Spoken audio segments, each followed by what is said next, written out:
If I were not speaking for the diocese chair, I would have insisted on introducing Mrs. Taylor. I could not be a stronger proponent of her nomination.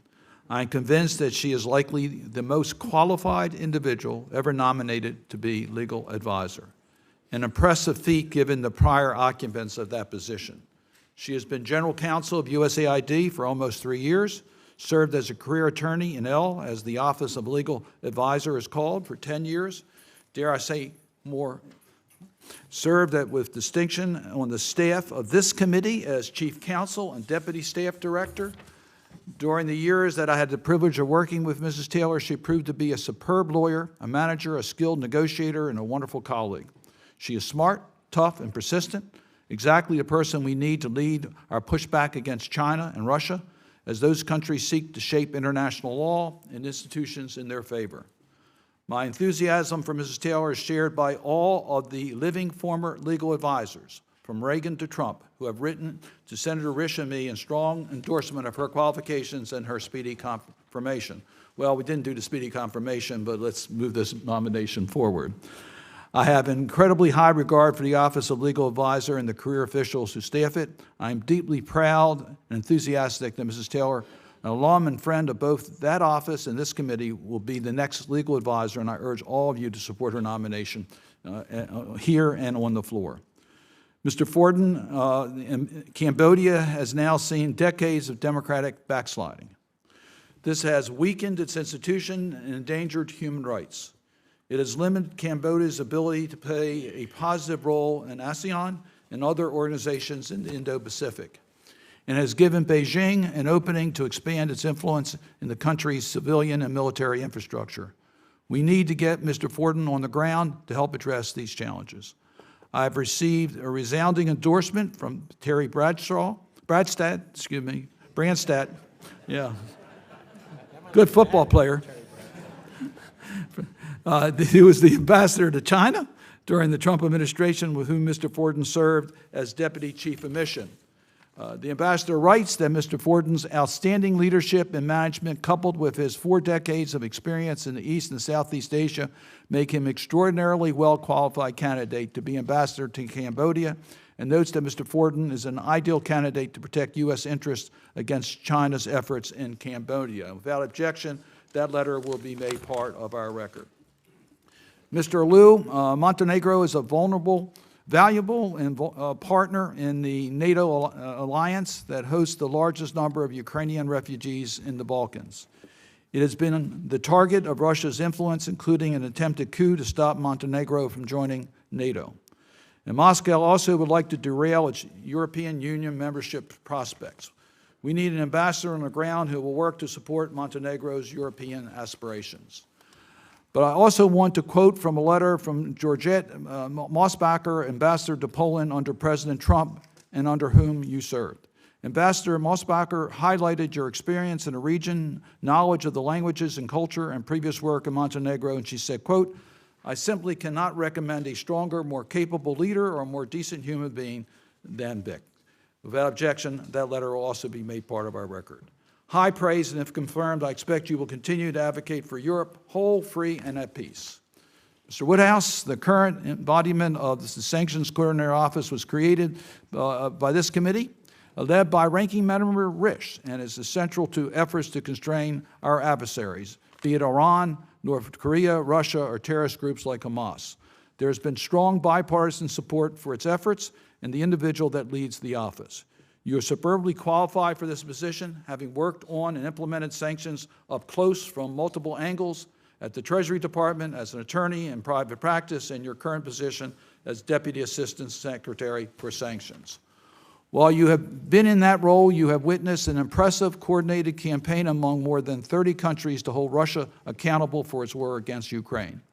This coordination has strengthened our alliances, laid critical groundwork for future sanction actions, and further isolated Russia and degraded its war machine. Sanctions has become an essential tool of our foreign policy, and we cannot afford to have sanction coordinator position vacant. We need Mr. Woodhouse in that place. Dr. Straga, the Arctic is a dynamic, fragile, and largely unexplored region of our world that holds both unique opportunities but also extreme risks. Dr. Fraga is one of the world's foremost experts on the Arctic, its environment, its resources, its people, its nations, making him an excellent choice to be the Ambassador at Large for Arctic Affairs. He hails from Alaska, is the founding director of the Wilson Center's Polar Institute, and is chairman of the United States Arctic Research Commission. He enjoys strong support from the co-chairs of the Arctic Caucus. We already heard from Senator Murkowski, but also Senator King and Senator Sullivan. For all of you today, I want to recognize the dedication every one of you brings to your work. I want to thank you and your families for your service. I look forward to hearing from each of you. Some final points. First, I want to take a moment to thank Toria Nolan for her incredible service to the country as Undersecretary for Political Affairs and several months as the acting Deputy Secretary. She is known force at the State Department and around the world, and we'll certainly miss her insight and wisdom. We are deeply appreciative of her service, her engagement with this committee, in particular her stalwart efforts to advance U.S. interests in support in Ukraine. On a personal note, I treasure the opportunities I had to get her advice on very challenging circumstances around the world. She always was very frank in pointing out our needs and gave us excellent advice on how the Senate could operate. Next, I'd like to address how we arrived at this hearing. The nominees on this panel have been pending in this committee for an average of more than 400 days. Let me repeat that. They've been pending in this committee for over 400 days. I've tried to work with the ranking member since October to secure before this committee, and Senator Menendez has tried for many months before that. During that time, we've had numerous rationales offered for not consenting to a hearing, and I've sought to work through each one in good faith. My efforts have not resulted in agreement or any accommodation. On February 26, Senator Risch and I received a letter from the Deputy Secretary of State Foran outlining the chronology of all their efforts in order to comply with the requests that were made by the State Department. So after several months, I've made a decision I could either let these nominees languish without even giving the members of the committee an opportunity to hear from the nominees, or I could follow the precedent that Ranking Member Risch set as chairman during the 116th Congress. Now, I was neither chair nor ranking member at that time, but I'm well aware that there were multiple instances which the chair noticed nominations over the objections of the minority. At that time, Chairman Risch emphasized his view, and let me just quote from my colleague. A fair process requires that at some point, document discovery must end and the process of evaluating and questioning must begin. This can only occur in a hearing in which every member of the committee has the opportunity to raise questions, voice concerns, or highlight any objections. That's what Senator Risch said in the 116th. I do not recall any Republican members, several of whom are still on the committee today, objecting or expressing any concerns to that decision. Today's hearing is not only critical to consider important national security nominations, it's fully consistent with the Republican president of just a few years ago. I hope all of us can agree that there cannot be one standard for Republican nominees and a different standard for Democratic nominees. So that is how we arrived at today's hearing. But as we move forward, I want to emphasize my deep commitment to working with all members, both Democrats and Republicans, to do important work of the committee and the American people. Senator Risch and I are working on an agenda for a business meeting that we hope that we'll be able to notice very shortly. We're working with several bipartisan bills that have been suggested by members of the Senate, including Senator Rubio and Hassan's bipartisan bill, the SHIP Act, which follows up on the hearing we had in regards to Iran and enforcing the sanctions against Iran through secondary sanctions. So we hope that we'll be able to bring that bill before our committee. We're working on a bill by Senator Coons and Graham that deals with the conservation needs, with Senator Shaheen and Wicker in regards to the Western Balkans, a bill that I'm working on with Senator Wicker in regards to International Freedom Protection Act, and several others.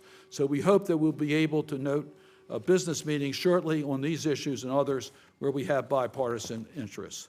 With that, let me turn it to the distinguished ranking member, Senator Risch. Well, thank you very much, Mr. Chairman, and certainly your description of how we've handled these things in the past is absolutely accurate. I take no difficulty with that at all. We are, however, at that point where we have these 5 nominations which we've objected to, and I know the chairman knows and his predecessor knows that we have serious objections to them. Those objections continue today. On most of the run-of-the-mill appointments we get, they get cleared pretty quickly, and we do have hearings on them, and we move along. On occasion, we have ones that we just can't clear. And so that everyone knows, we take our obligation with the advice and consent obligation in the Constitution very, very seriously.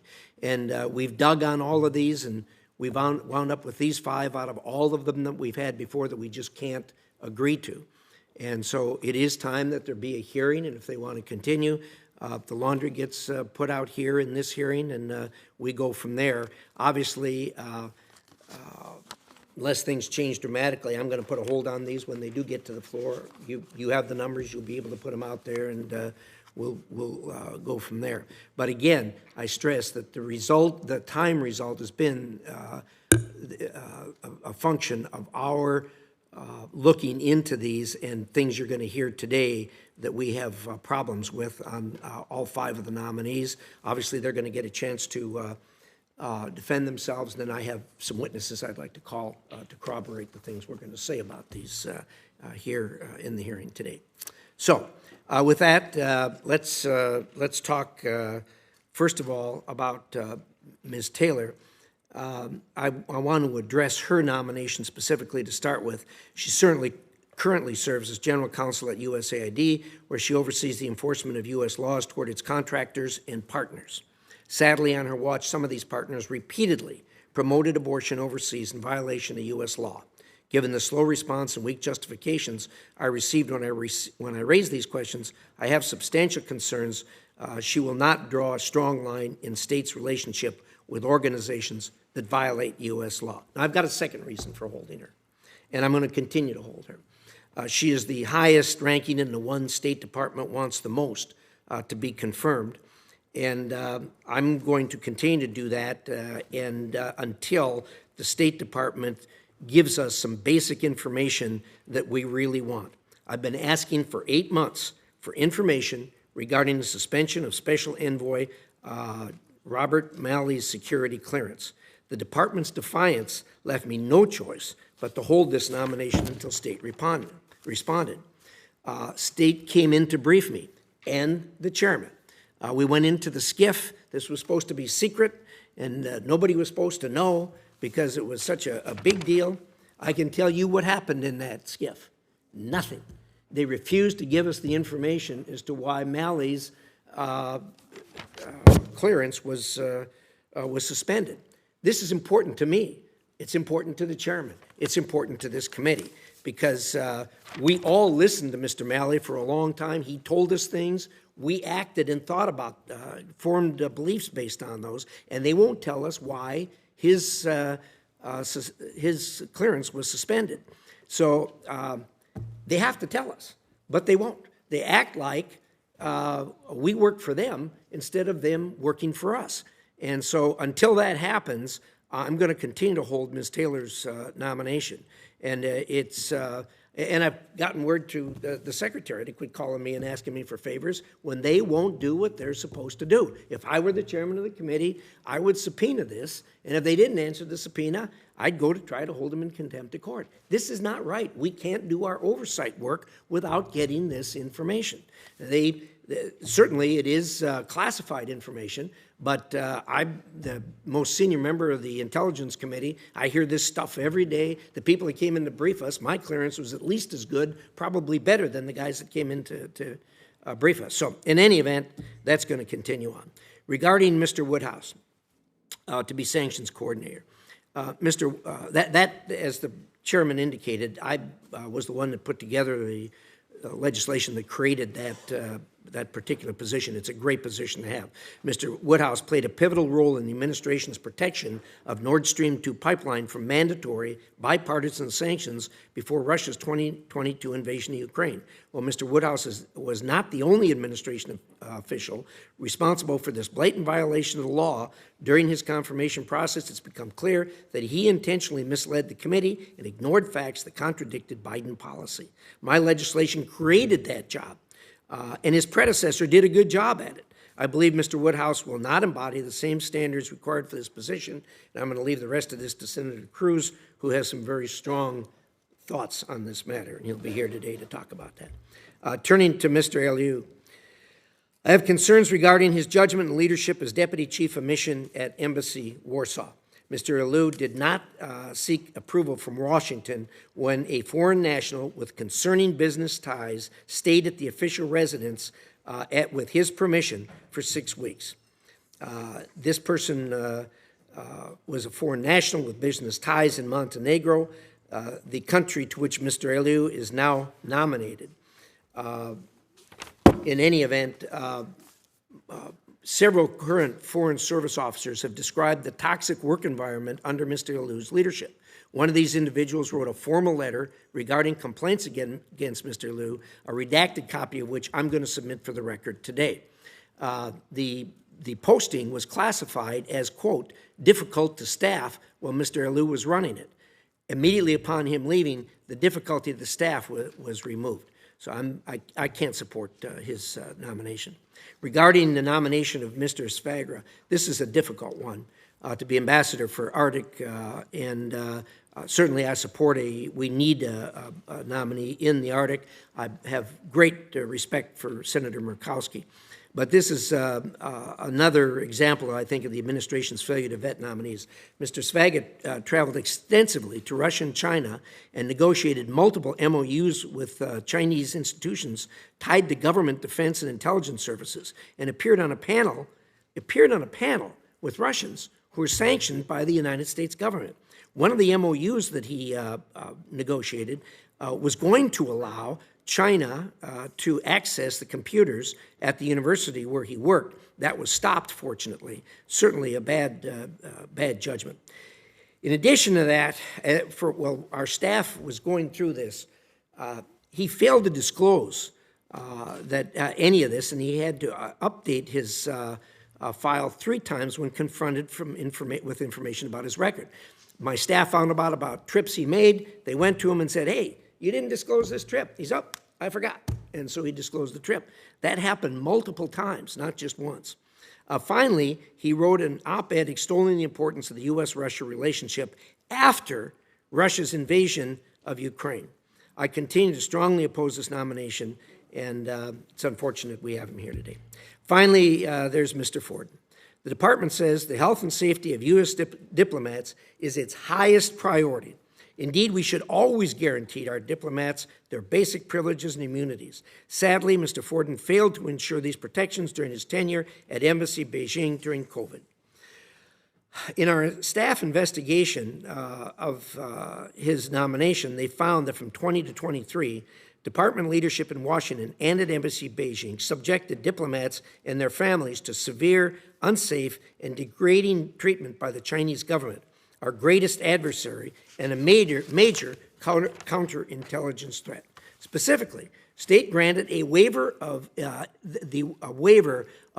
inviolability in September of 2020, which waived certain diplomatic privileges and immunities to allow the Chinese government to test and quarantine U.S. diplomats upon arrival in China.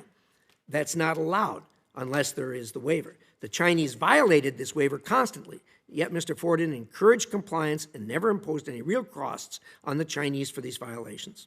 I'm submitting a letter for the record from multiple courageous whistleblowers, some of whom are with us here today, as well as the numerous documents that I've obtained.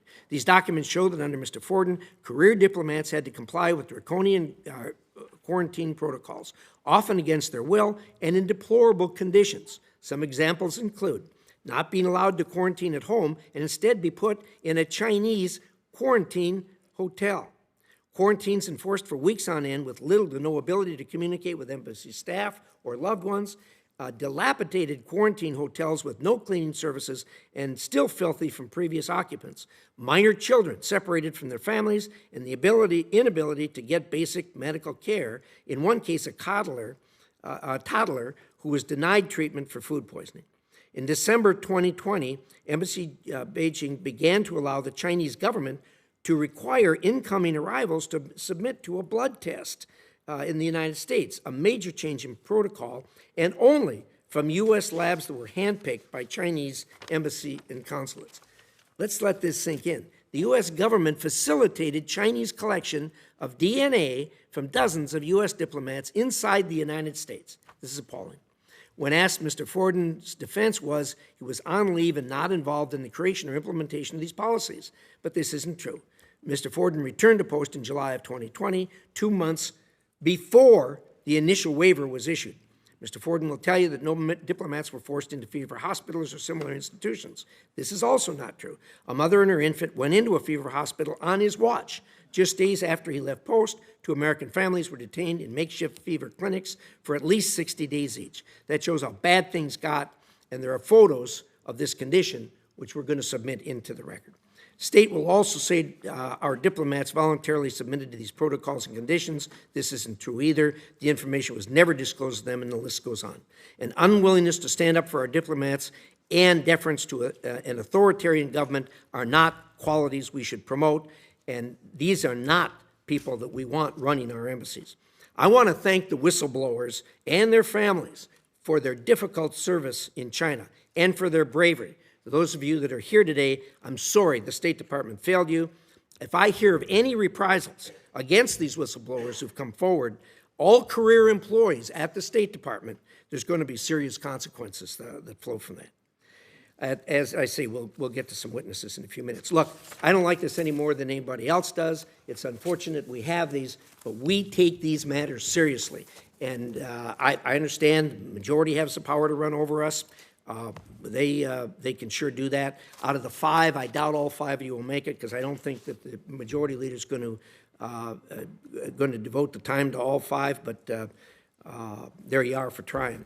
So with that, let's get on with it. We'll hear from them, and then we'll hear from others who have matters to say in their regard. We're now going to allow our nominees to make opening statements. I will give you extra time if you want to respond to some of the statements that that Senator Risch has made. We'll start with Margaret Taylor. Thank you so much, Mr. Chairman. Just for clarity, are we doing